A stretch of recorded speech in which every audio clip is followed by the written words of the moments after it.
골목길 어귀에 낡은 폐지 수레를 끌고 가는 할머니의 모습이 보입니다. 허름한 외투를 입은 채 구부정한 자세로 천천히 걸어가는 모습이 겨울 햇살 아래 그림자를 길게 드리웁니다. 박영옥 할머니는 오늘도 변함없이 동네 골목을 누비며 폐지를 모으고 있었죠. 주름진 손가락으로 종이 박스를 꾹꾹 눌러 담는 모습에서 삶의 무게가 느껴집니다. 박영옥 할머니는 사실 대단한 과거를 가진 분입니다. 1970년대 독일로 파견된 간호사로 한때는 많은 환자들의 생명을 구했던 실력 있는 의료인이었어요. 젊은 시절의 사진을 보면 하얀 간호복을 입고 환하게 웃는 모습이 지금과는 너무 다릅니다. 환자들에게 늘 친절했고 동료들 사이에서도 인정받는 간호사였습니다. 박영옥 할머니의 손길이 닿은 환자들은 금세 건강을 회복했다는 이야기가 전해질 정도였죠. 하지만 세월은 그녀에게 너그럽지 않았습니다. 남편과 사별한 후 연금도 거의 없이 한국으로 돌아오게 되었어요. 자식들은 각자의 삶을 살아가느라 곁을 떠났고 결국 홀로 남겨진 박영옥 할머니는 생계를 위해 폐지를 줍기 시작했습니다. 매일 아침 해가 뜨기 전에 일어나 밤늦게까지 골목을 돌아다니는 일상이 반복됩니다. 그 누구도 그녀가 한때 얼마나 빛나는 삶을 살았는지 알지 못하죠. 오늘도 박영옥 할머니는 아파트 단지 주변을 돌고 있었습니다. 허리가 아파 잠시 길가에 앉아 쉬고 있는데 갑자기 하늘에서 빗방울이 떨어지기 시작했어요. 서둘러 수레를 끌고 가까운 지하철역 입구로 향하는데 수레에 담긴 종이들이 비에 젖지 않도록 하는 것이 급선무였습니다. 아픈 허리를 감싸쥐며 박영옥 할머니는 빠른 걸음으로 이동하려 했지만 무거운 수레는 쉽게 움직이지 않았죠. 그때 뒤에서 누군가 다가오는 발소리가 들렸습니다. 고개를 돌려보니 교복을 입은 여학생이 우산을 들고 서 있었어요. 눈이 마주치자 여학생은 환하게 웃으며 말했습니다. 할머니, 제가 도와드릴게요. 그리고는 자신의 우산을 박영옥 할머니에게 건네주고는 폐지 수레를 밀기 시작했습니다. 이 아이가 바로 김소희, 15살 중학생이었죠. 이것이 두 사람의 첫 만남이었습니다. 그 후로 매주 월요일, 수요일, 금요일 학교 수업이 끝나면 소희는 항상 박영옥 할머니 옆에 나타났습니다. 말없이 함께 걸으며 무거운 폐지 수레를 밀어주는 작은 동행이 시작된 거예요. 매주 3번 소희는 학교 수업이 끝나면 항상 같은 골목에서 박영옥 할머니를 기다렸습니다.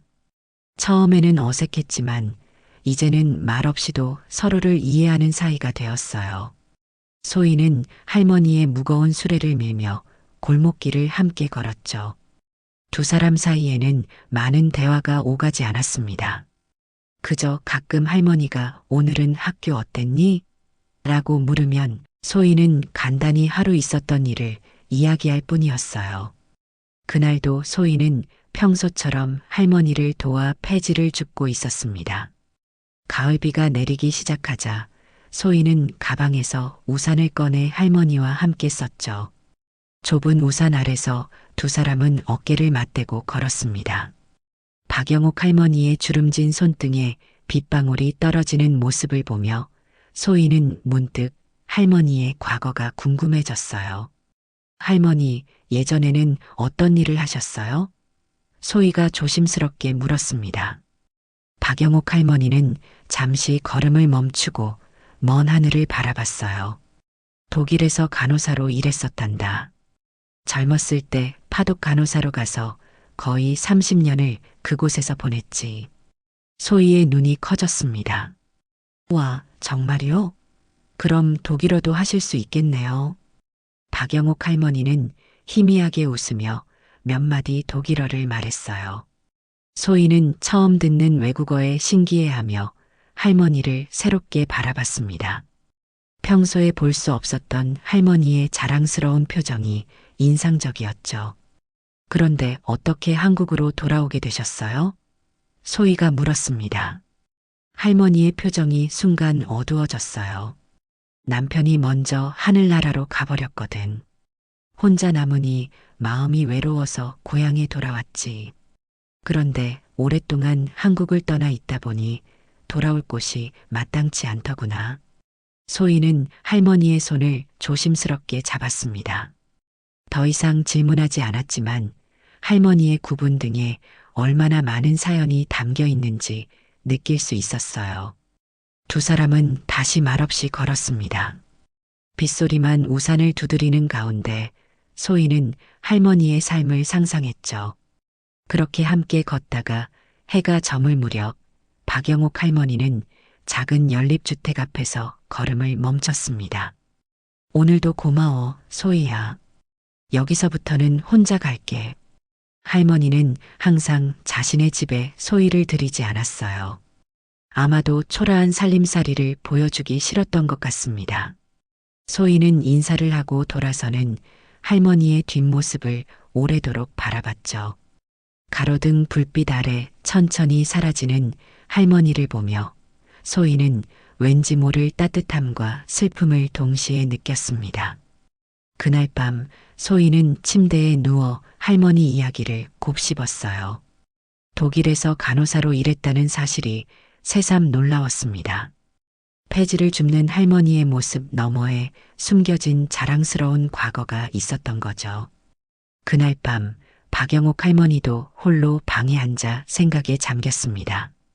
작은 원룸 한편에 놓인 상자를 열어보니 오래된 사진과 함께 명함 한 장이 나왔어요.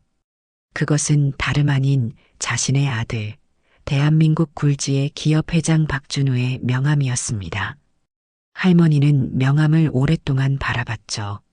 10년 전 아들과 크게 다툰 후로 연락을 끊고 살아왔습니다. 아들은 어머니가 귀국할 때 함께 살자고 했지만 박영옥 할머니는 아들 가정에 부담을 주기 싫어 거절했어요.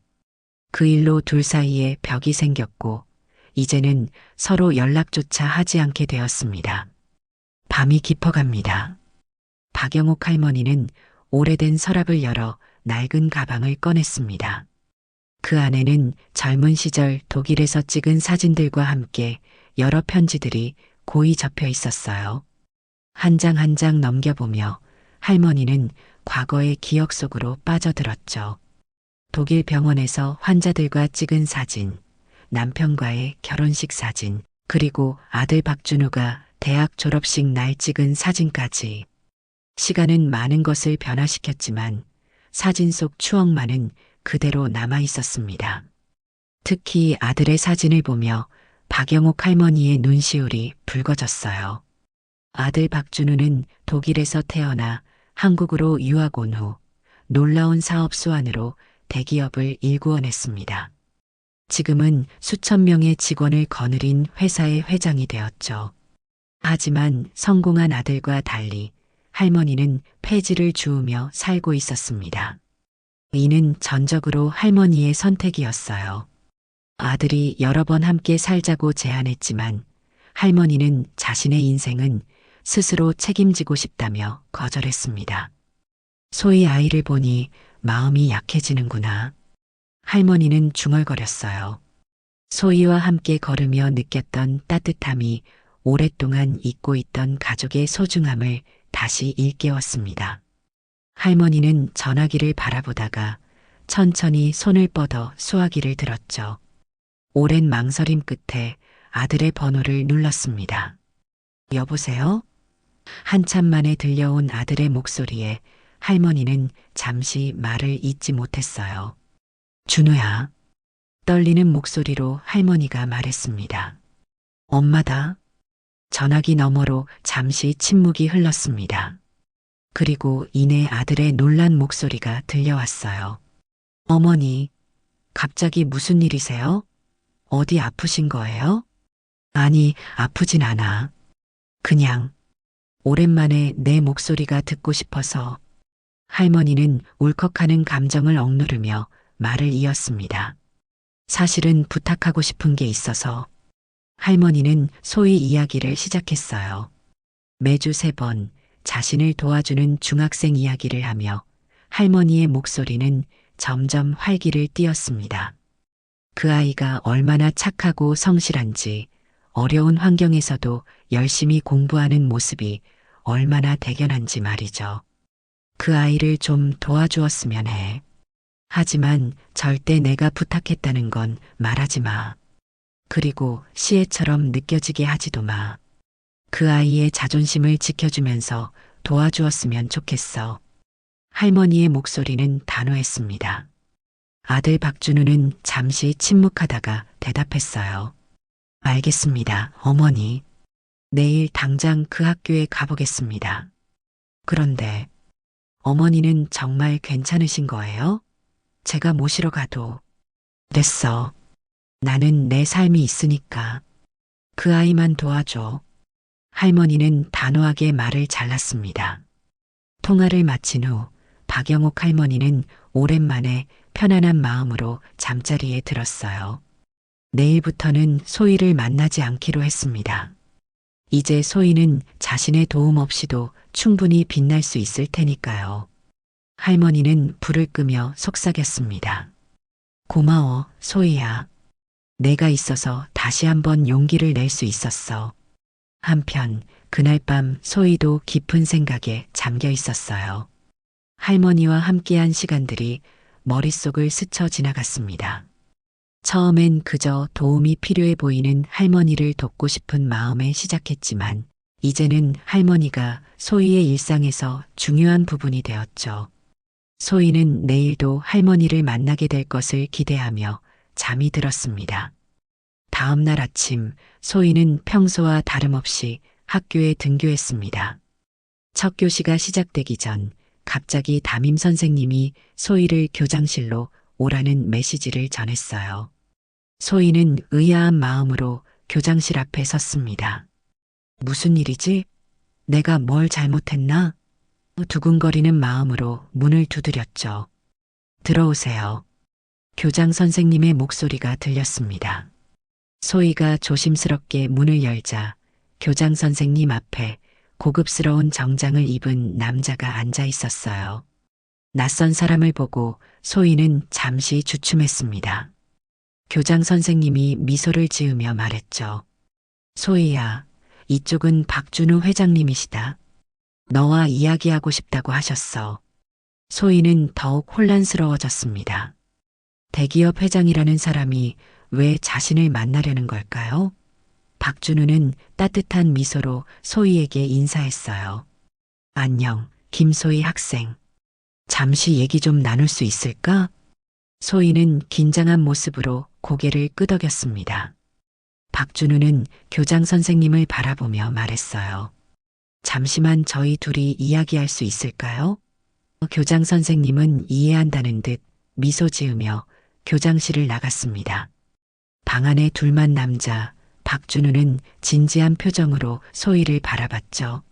소희야, 혹시 매주 월, 수, 금요일에 폐지 줍는 할머니를 도와주고 있니? 소희는 깜짝 놀랐습니다. 어떻게 이 사람이 그걸 알고 있지? 조심스럽게 대답했어요. 네. 그런데 어떻게 아셨어요? 박준우의 눈에 촉촉한 기운이 감돌았습니다. 사실 그 할머니는 내 어머니야. 소희는 자리에서 벌떡 일어났습니다. 할머니가 이토록 대단한 아들을 두고 있다니 도저히 ENTION 헬프되는 사실이었어요. 그게 정말인가요? 그런데 왜 할머니는? 박준우는 깊은 한숨을 내쉬었습니다. 어머니는 아주 자존심이 강하신 분이야. 내가 여러 번 함께 살자고 했지만 늘 거절하셨어. 독립적으로 살고 싶다고. 그래서 어쩔 수 없이 어머니의 뜻을 존중했지. 하지만 항상 어머니를 지켜봐 왔어. 소희는 그제야 이해했습니다. 가끔 할머니 주변에서 느꼈던 이상한 시선들, 어쩌면 박준우가 보낸 사람들이 할머니를 몰래 살펴보고 있었던 건지도 모릅니다. 어젯밤 어머니로부터 전화를 받았어. 박준우가 말을 이었습니다. 10년 만에 연락이었어. 그런데 어머니는 자신의 이야기는 전혀 하지 않고 오직 너에 관해서만 이야기하시더구나. 소희는 놀라움을 감출 수 없었어요. 할머니가 자신을 위해 10년 만에 아들에게 연락했다니 믿기지 않았습니다. 어머니는 내가 얼마나 착하고 성실한지, 어려운 환경에서도 꿋꿋하게 살아가는 모습이 얼마나 대견한지 말씀하셨어. 그리고 부탁하셨지. 너를 도와달라고. 박준우의 눈가에 눈물이 맺혔습니다. 하지만 한 가지 조건이 있으셨어. 절대로 시애처럼 느껴지게 하지 말라고. 너의 자존심을 지켜주면서 도와주라고 하셨지.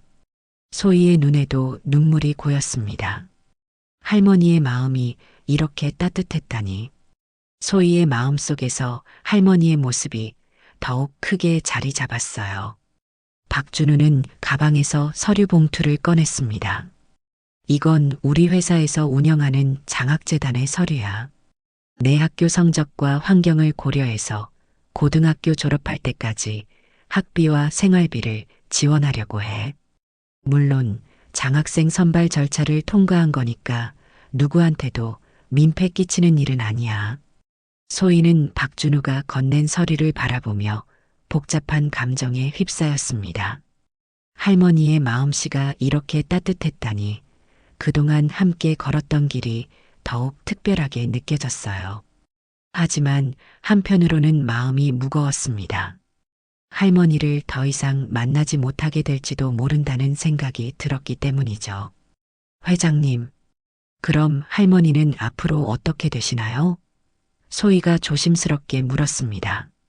박준우는 깊은 숨을 내쉬었어요. 어머니는 자신의 의사로 양로원에 들어가기로 하셨어. 어제 전화하셔서 그렇게 말씀하셨지. 더 이상 폐지를 줍지 않고 편안하게 지내고 싶다고. 박준우의 목소리에는 안도감과 아쉬움이 함께 묻어났습니다.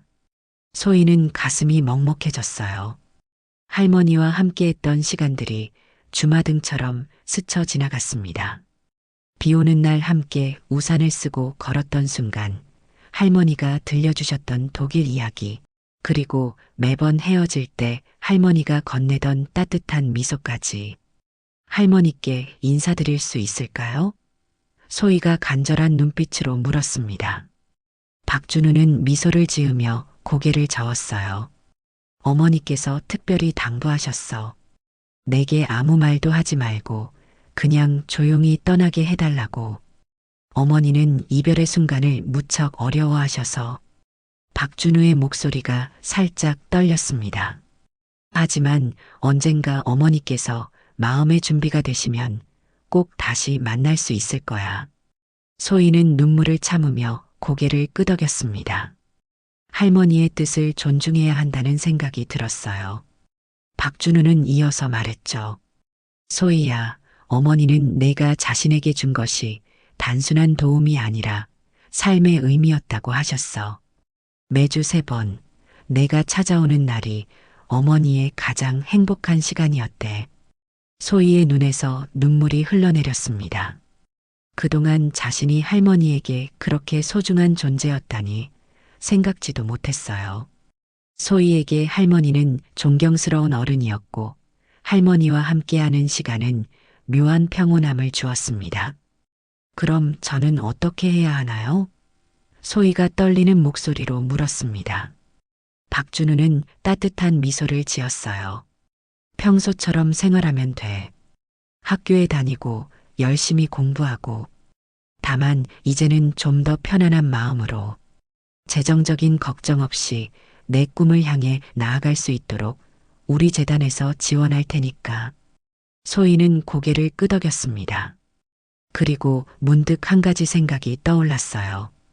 회장님, 혹시 제가 할머니께 편지를 써도 될까요? 직접 만나지는 못하더라도 제 마음만이라도 전하고 싶어요. 박준우의 눈이 반짝였습니다. 좋은 생각이야. 어머니도 분명 기뻐하실 거야. 소희는 교장실을 나온 후 곧바로 도서관으로 향했어요. 마음속에 가득 찬 감정들을 편지로 옮기고 싶었습니다. 조용한 구석에 앉아 종이를 꺼내 연필을 잡았죠. 처음에는 무슨 말을 써야 할지 몰라 망설였지만 곧 진심을 담아 글을 써내려갔습니다. 박영옥 할머니께 갑자기 할머니를 뵙지 못하게 되어 너무 아쉬워요. 할머니와 함께 걸었던 시간들이 제게는 정말 소중했습니다. 할머니의 구분 등 뒤에 숨겨진 자랑스러운 이야기들, 그리고 묵묵히 자신의 삶을 살아가는 모습이 제게 큰 용기가 되었어요. 소희는 1시간 넘게 편지를 썼습니다. 할머니에 대한 감사함, 존경하는 마음, 그리고 앞으로도 할머니처럼 자랑스러운 삶을 살고 싶다는 다짐까지. 마지막에는 언젠가 다시 만날 수 있기를 바란다는 희망을 담아 편지를 마무리했어요. 완성된 편지를 봉투에 넣고 소희는 박준우에게 전하기 위해 교장실로 다시 향했습니다. 그러나 박준우는 이미 떠난 뒤였죠. 대신 교장 선생님이 명함 한 장을 건네주었습니다.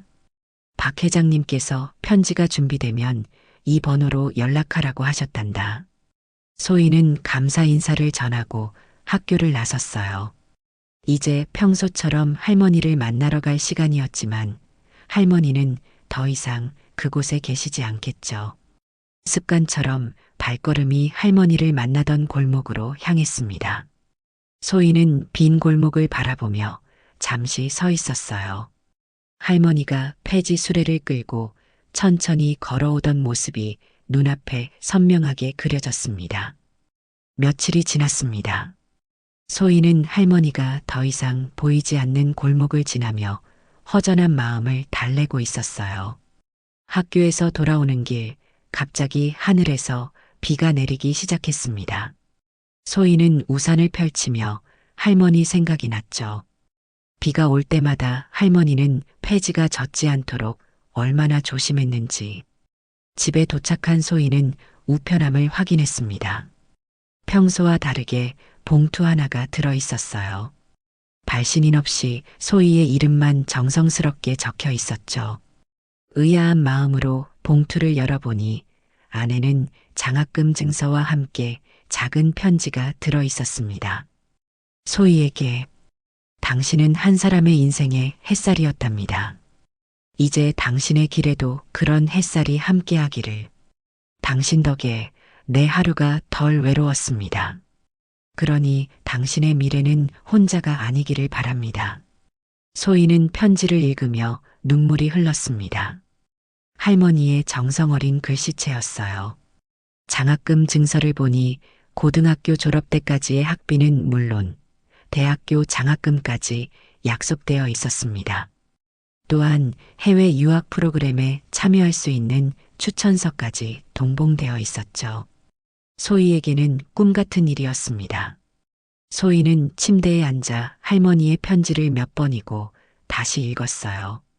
그저 도움이 필요해 보이는 할머니를 도왔을 뿐인데 이렇게 큰 선물을 받게 되다니. 할머니의 마음씨가 얼마나 따뜻한지 다시 한번 느낄 수 있었습니다. 다음 날 소희는 결심했어요. 할머니가 더 이상 폐지를 줍지 않는다면 자신도 다른 어르신들을 도와야겠다고 말이죠. 학교가 끝난 후 소희는 동네 노인정을 찾아갔습니다. 혹시 도움이 필요하신 분들이 계신가요? 소희가 조심스럽게 물었어요. 노인정 관리인은 소희를 흐뭇하게 바라보며 미소 지었습니다. 어쩜 이렇게 착한 학생이 다 있담. 마침 독거노인 돌봄 봉사활동에 인원이 부족했는데 함께 해줄래? 그렇게 소희는 매주 3번 할머니와 함께했던 그 시간에 동네 독거노인들의 말벗이 되어주기 시작했습니다. 할머니에게서 배운 따뜻한 마음을 다른 분들에게 나누는 일이었죠. 소희는 봉사활동을 하면서도 항상 할머니 생각이 났습니다. 할머니가 자신에게 보여준 삶의 모습, 그 자존심과 독립적인 마음가짐을 잊지 않고 싶었어요. 몇 주가 지났을 때 소희는 유명한 양로원 앞에 서 있었습니다. 입구에서 머뭇거리다가 용기를 내어 안으로 들어갔어요. 박영옥 할머니를 뵈러 왔습니다. 안내 데스크에서 직원이 컴퓨터를 확인하더니 고개를 저었습니다. 죄송합니다만 박영옥님은 면회를 원치 않으신다고 기록되어 있네요. 소희는 실망한 표정을 감추지 못했어요. 그래도 이해할 수 있었습니다. 할머니는 언제나 자신의 방식대로 살아오셨으니까요. 소희는 가방에서 준비해온 편지를 꺼냈습니다. 그럼 이 편지라도 전해주실 수 있을까요? 직원은 잠시 망설이다가 편지를 받았습니다. 전해드리겠습니다. 하지만 읽으실지는 장담할 수 없어요. 소희는 고개를 끄덕였어요. 괜찮습니다. 그냥 제 마음만 전해주세요. 양로원을 나오면서 소희는 하늘을 올려다봤습니다. 구름 사이로 햇살이 비치고 있었어요. 마치 할머니가 자신을 지켜보고 있는 것 같았죠. 할머니, 잘 지내고 계시죠? 저도 할머니처럼 꿋꿋하게 살아갈게요. 시간은 빠르게 흘러갔습니다. 소희의 생활은 조금씩 변화하고 있었어요. 장학금 덕분에 학업에 더 집중할 수 있게 되었고, 봉사활동을 통해 많은 사람들을 만나게 되었습니다. 그리고 무엇보다 할머니를 통해 배운 삶의 자세가 소희를 더 단단하게 만들어 주었죠. 봄이 오고 소희의 중학교 졸업식 날이 밝았습니다. 소희는 설레는 마음으로 졸업식장에 들어섰어요. 그동안 열심히 공부한 결과 성적이 크게 향상되어 졸업생 대표로 선정되었습니다. 단상에 올라 연설을 하기 전 객석을 바라보던 소희는 깜짝 놀랐어요. 맨 뒷줄에 박준우 회장이 조용히 앉아 있었기 때문입니다. 소희는 떨리는 마음을 진정시키고 연설을 시작했습니다. 저는 지난 3년 동안 많은 것을 배웠습니다. 책에서 배운 지식도 중요했지만 한 분의 할머니를 통해 배운 삶의 지혜가 더 크게 다가왔어요. 그분은 제게 가르쳐 주셨습니다. 진정한 존엄성이란 어떤 환경에서도 자신의 삶을 책임지는 것이라고, 그리고 타인에게 손을 내밀 때 우리 모두가 더 강해질 수 있다고. 소희의 진심 어린 연설의 졸업식장은 감동의 박수로 가득 찼습니다. 식이 끝난 후 박준우가 소희에게 다가왔어요. 정말 훌륭한 연설이었어. 어머니도 들으셨다면 정말 자랑스러워 하셨을 거야. 소희는 궁금한 마음에 물었습니다. 할머니는 요즘 어떻게 지내세요? 박준우의 표정이 살짝 어두워졌어요. 건강은 괜찮으신데 여전히 누구도 만나려 하지 않으셔. 하지만 내 편지는 받으셨어. 관리자가 말하길 편지를 받으신 후 처음으로 미소를 지으셨대. 소희의 마음이 따뜻해졌습니다. 비록 할머니를 직접 만날 수는 없지만 자신의 마음이 전해졌다는 사실만으로도 행복했어요. 그런데 소희야, 어머니께서 너에게 전할 말씀이 있으시대. 박준우가 조용히 말했습니다. 내가 고등학교에 진학하면 독일어를 배웠으면 한대. 그리고 나중에 대학에서 간호학을 공부하면 어떻겠냐고. 소희는 눈을 동그랗게 떴어요. 할머니가 자신의 미래를 생각해주고 있다니 더없이 감동적이었습니다. 꼭 그렇게 할게요. 할머니께 꼭 그렇게 전해주세요. 시간은 더 빠르게 흘러갔습니다. 소희는 고등학교에 진학하여 독일어를 배우기 시작했어요. 처음에는 어려웠지만 할머니와의 약속을 지키기 위해 열심히 공부했습니다. 봉사활동도 계속 이어갔죠. 주변 사람들은 소희의 변화된 모습에 놀라워했어요. 전에는 조용하고 평범한 학생이었지만 이제는 뚜렷한 목표를 가진 당찬 학생으로 성장했으니까요. 고등학교 2학년이 되던 해 겨울, 소희는 학교 게시판에서 독일 교환학생 프로그램 공고를 보게 되었습니다. 망설임 없이 지원서를 제출했어요. 몇 주 후 기쁜 소식이 왔습니다. 소희가 교환학생으로 선발된 거죠. 6개월 동안 독일에서 공부할 기회를 얻게 된 것입니다. 소희는 이 소식을 박준우에게 전했어요. 정말 축하해, 소희야. 어머니께 이 소식을 전하면 정말 기뻐하실 거야. 박준우의 목소리에는 진심 어린 기쁨이 묻어났습니다.